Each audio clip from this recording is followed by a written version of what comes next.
Assalamualaikum warahmatullahi wabarakatuh. Bersyukurlah kita masih selalu disinari ya Allah cahaya hidayah, cahaya keimanan di darah kita. Jadi kita harus benar-benar bersyukuri nikmat itu karena memelihara merawat yang namanya nilai iman itu sangat sekali, harus perlu perjuangan dan pengorbanan. Apalagi Bapak Ibu sekarang ini kalau melihat perkembangan zaman ini terjadi sebuah fenomena seolah-olah sebelum Rasulullah terlahirkan, kembali kepada budaya jahiliyah. Entah kita membiarkan atau kita memperhatikan, kita peduli untuk membendungnya atau kita terlantarkan, ada pada nafsi-nafsi kita. Tapi pagi ini saya akan menggugah hati bagi anak-anak, bagi bapak-bapak, bagi mbah-mbah. Insya Allah ada manfaatnya. Coba kita perhatikan, sebuah fenomena kembali ke zaman jahiliyah ini sangat terasa sekali menghantam bagi umat Islam. Bagi umat Islam. Kenapa? Kita tahu bahwa hanya agama Islam yang benar-benar menjaga akhlak, benar-benar menjaga adab, benar-benar menjaga etika, sehingga dengan fenomena penggelontoran berbagai cara dan metode untuk kembali kepada zaman jahiliyah ini, benar-benar yang merasakan adalah umat Islam. Saya jadi ingat ada seorang peneliti yang bernama Chapter. Beliau mengadakan sebuah penelitian dan pengkajian banyaknya film-film yang beredar di dunia. Ternyata isinya adalah merusak mental, fundamental untuk anak-anak. Berisikan syahwat, menggugah syahwat. Berisikan kejahatan dengan sistem balas dendam. Setiap perbuatan harus balas dendam supaya puas. Berisikan untuk bagaimana mengadakan sebuah tipu daya manusia supaya bisa mensyahwatnya. Dalam kajian beliau, dalam penelitiannya, ada 29,6% isi film itu menggugah anak-anak agar anak-anak itu melampiaskan kejahatannya dengan balas dendam. Kemudian ada 27,4% berisikan agar anak-anak di dalam mengisi kehidupannya lebih mengedepankan kehendak syahwatnya daripada akal pikiran, mengabaikan akhlaknya. Dan 15% untuk supaya anak-anak itu meninggalkan kebiasaan-kebiasaan pahit. Bagaimana cara untuk bisa mengembangkan dirinya dengan berbagai ragam yang harus dia kuasai, harus dia lakukan, yang prinsip bisa terlaksana keinginannya. Nah, ini sudah menunjukkan bahwa sudah tidak lagi mengenal etika, tidak lagi menjaga akhlak, bahkan kejahatan harus dibalas kejahatan. Orang menyakiti harus dibalas dengan menyakiti. Kalau tidak begitu, tidak pernah akan puas. Dan ini digambarkan, divisualisasikan dalam bentuk tayangan-tayangan lewat media massa, baik televisi, internet, dan sebagainya. Yang keseharian 24 jam kita tentu tidak akan mampu mengontrol. Ini pasti akan merusak mentalitas generasi muda. Kita semua punya anak, kita semua punya cucu yang masih sekolah, punya harapan ke depan. Kita harus melakukan bagaimana kita harus menjaga diri. Itu dari sisi yang dikembangkan oleh media massa. Belum dari sisi kebiasaan yang sudah kelihatan kasat mata sekarang ini. perilaku Islam seakan-akan sudah menjadi hal yang asing. Bahkan dalam dunia usaha pun banyak pengemasan yang bertentangan dengan nilai-nilai Islam. Saya kira semua, entah sengaja atau tidak, pernah melihat ketika mendownload data di internet ada iklan wanita dengan bikini memamerkan aurat. Lah, kondisi semacam ini seolah-olah itu hal biasa untuk menarik perdagangan. Ini adalah pengicisan nilai-nilai Islam dari dada umat Islam itu sendiri. Kita harus sadar, kalau punya keluarga, punya anak, punya adik, punya saudara, ingatkan. Jangan hanya mengejar materi yang tidak akan bisa ditemukan kepuasan, meninggalkan ukhrawi yang akan abadi di sana. Ingatkan. Sudah banyak yang terjadi hal-hal demikian. Ingatlah. Rasulullah Shallallahu Alaihi Wasallam sudah mengingatkan kita, la ta'ati li makhluqi maksiatillahi tabarokah. Hadis riwayat Ahmad. Tidak ada ketaatan untuk makhluk dalam memaksiati Allah Subhanahu wa taala yang Maha Agung dan Maha Tinggi. Maha suci dan Maha Tinggi. Jelas. Apapun bentuknya.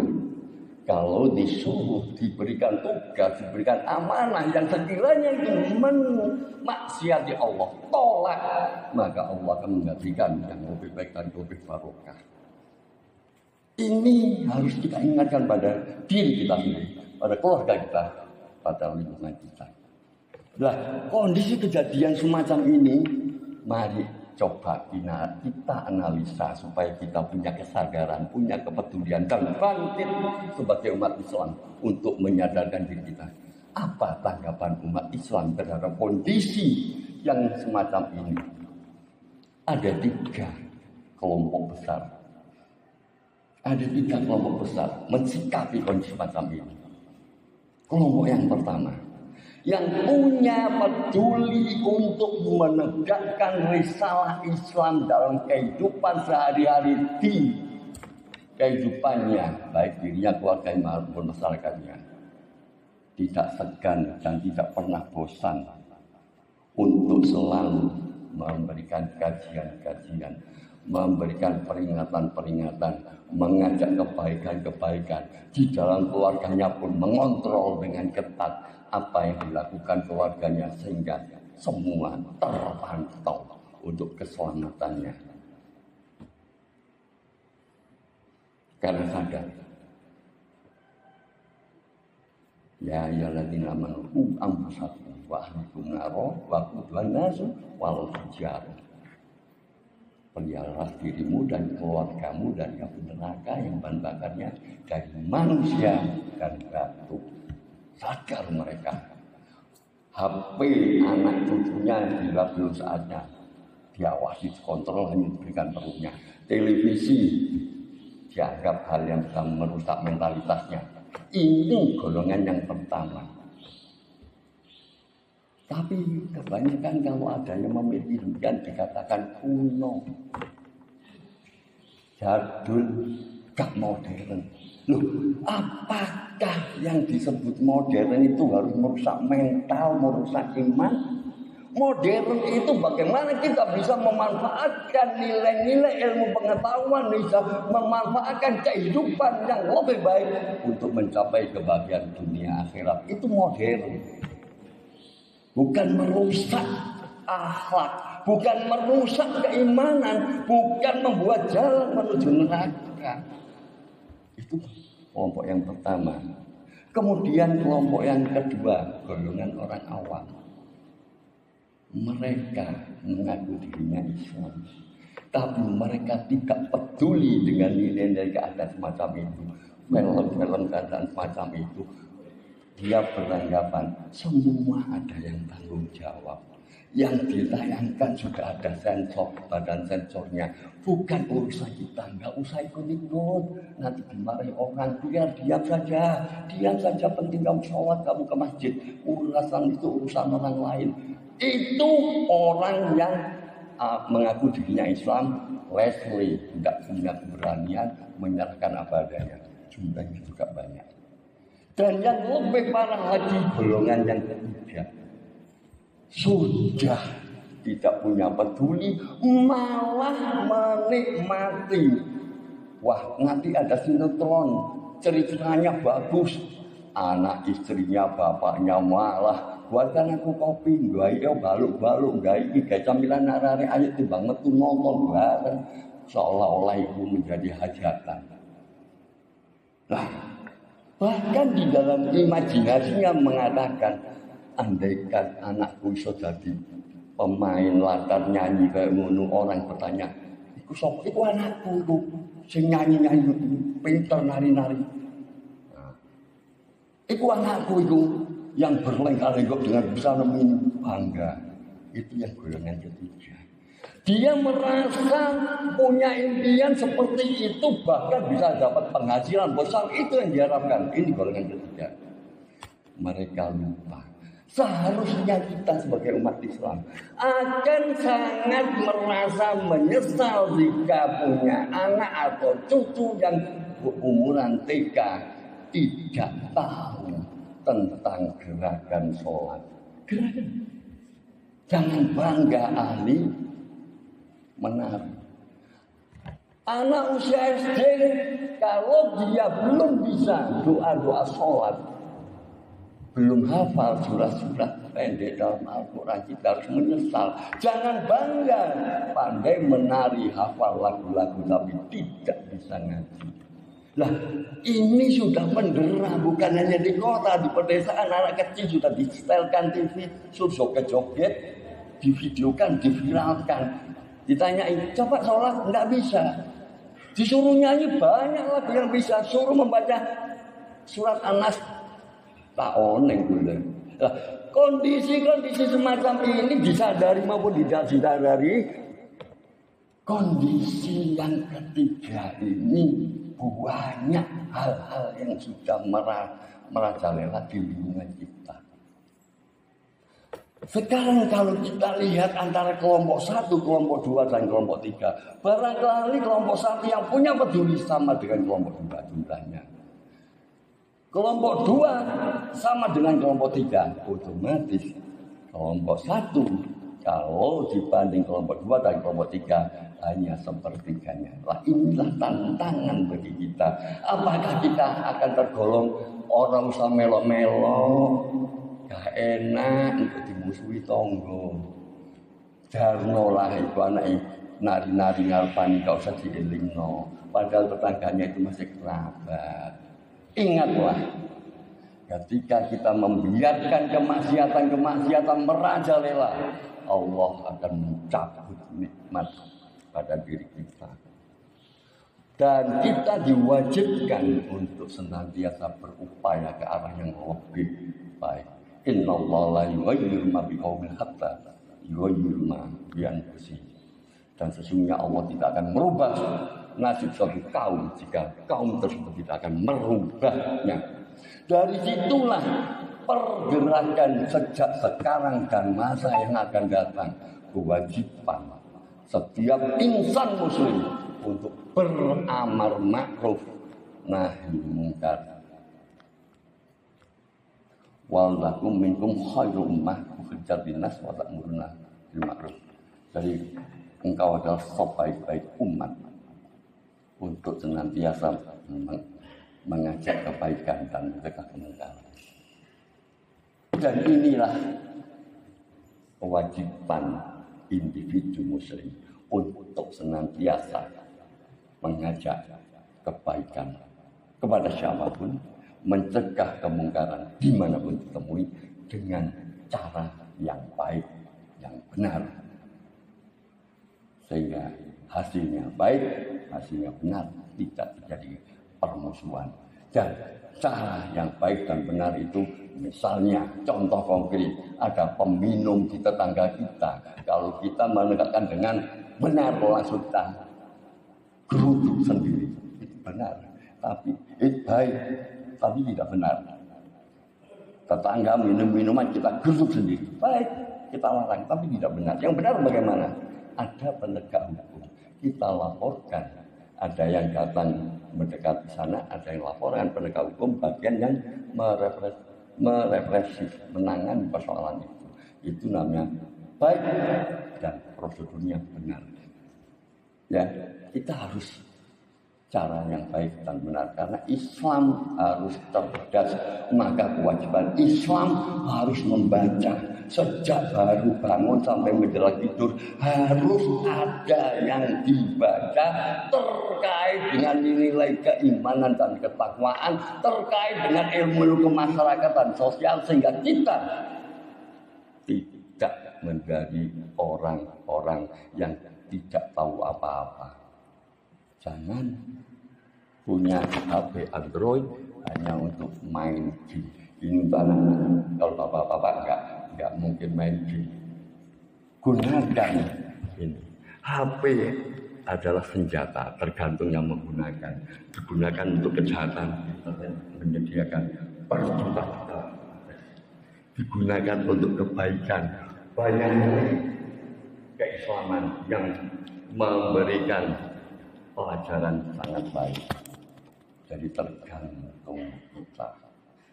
Disinilah kita harus tahu mana hal-hal yang benar baik, yang tidak bertentangan dengan syariat, mana yang itu merusak keimanan, dikemas dalam kebaikan. Kita harus tahu. Seringkali di dalam dunia media sosial kita diberikan suatu tayangan, nasihat bagus, nasihatnya bagus, terakhir kemaksiatan, terakhir keburukan. Contoh konkret kita itu sering, saya sebagai adminnya WA sering menghapus, tak berikan gambaran aja, ada nasihat. Kita tidak ikut berjuang di negeri Palestina. Kita bisa ikut berjuang di negeri Palestina. Jangan pernah kita berhenti menyebarkan kerusakan yang ditimbulkan oleh Israel supaya masyarakat lebih simpati pada negeri Palestina untuk merdeka. Bagus itu untuk orang Muslim, tapi tidak bagusnya apa? Yang berbicara wanita hanya pakai BH. Koyo tego ning ngono di-share di grup Al-Huda. Pakai baju bikini, tidak pakai hijab. Apa yang akan diraih? Yang nge-share akan mendapatkan pahala dosa MLM, multi level marketing. Di-share ke grup Al-Huda 168 orang dulu kabeh. Mungkin yang lihat 90. Terus ada yang nge-share lagi ke sana kemari. Orang yang melihat itu tertarik sahabatnya karena melihat wanitanya cantik dosa. Siapa sih gak dosa mau sing nge-share? Lah kecerdasan ini yang harus dimiliki. Jangan hanya nge-share iki apik isine, promosine apik. Wong wedoke kok bikinian, aja di-share. Lah ini kecerdasan. Contoh lagi, kebaikan dikemas dengan keburukan. Tantretan sedaja mereka wasiat dari si fulan, mimpi Rasulullah dan sebagainya. Mohon eser ke 7 orang yang berkelompok. Mohon eser impian selamat bisa orang cekeh, dalam betul areh. Mohon eser impian celaka. Nyarah bersolamat petong kaleh. Ngajak solawat bagus. Tapi kenapa berani mengatakan dia bermimpi ketemu Rasulullah dengan niat yang begini-begini? Bagi orang yang tidak paham, langsung di-share. Padahal di situ yang menentukan pemberian di hari ini, esok lusa dan sebagainya, Gusti Allah.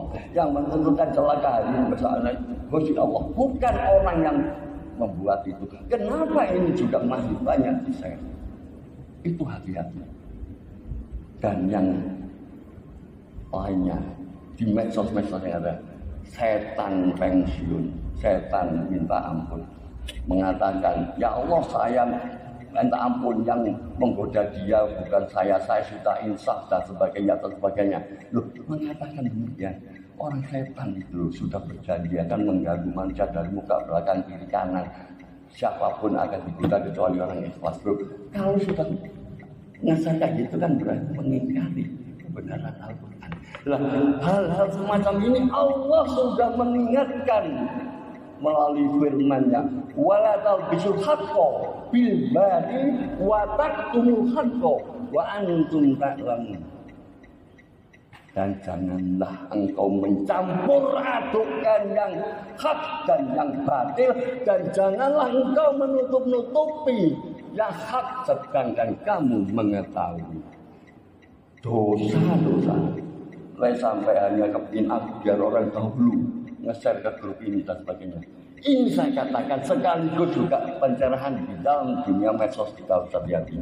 Karena saya juga punya banyak channel. Ya, ada channel Telegram ada, Facebook ada, macam-macam. Tujuannya apa? Saya isi untuk keselamatan, saya isi untuk tausiah, saya isi untuk ngaji. Walau suara ngaji saya jelek, saya ngaji saya rekam saya enggak. Untuk meramaikan langit dengan ajakan-ajakan jelek. Kalau semua umat Islam mengunggah semua, maka internet kuasai orang Islam. Buka HP orang ngaji, buka HP tausiah, buka HP ngajari sholat, buka HP tasbih dan sebagainya. Tapi orang Muslim sendiri punya HP, sandal internet gak mau, ya jauh. Nah, ini yang harus kita kembalikan. Itulah yang perlu saya sampaikan, agar kita lebih cerdas di dalam mensikapi kondisi betapa besarnya gelombang pengrusakan iman ini, supaya keluarga kita, diri kita, saudara kita tidak hanyut larut di dalamnya.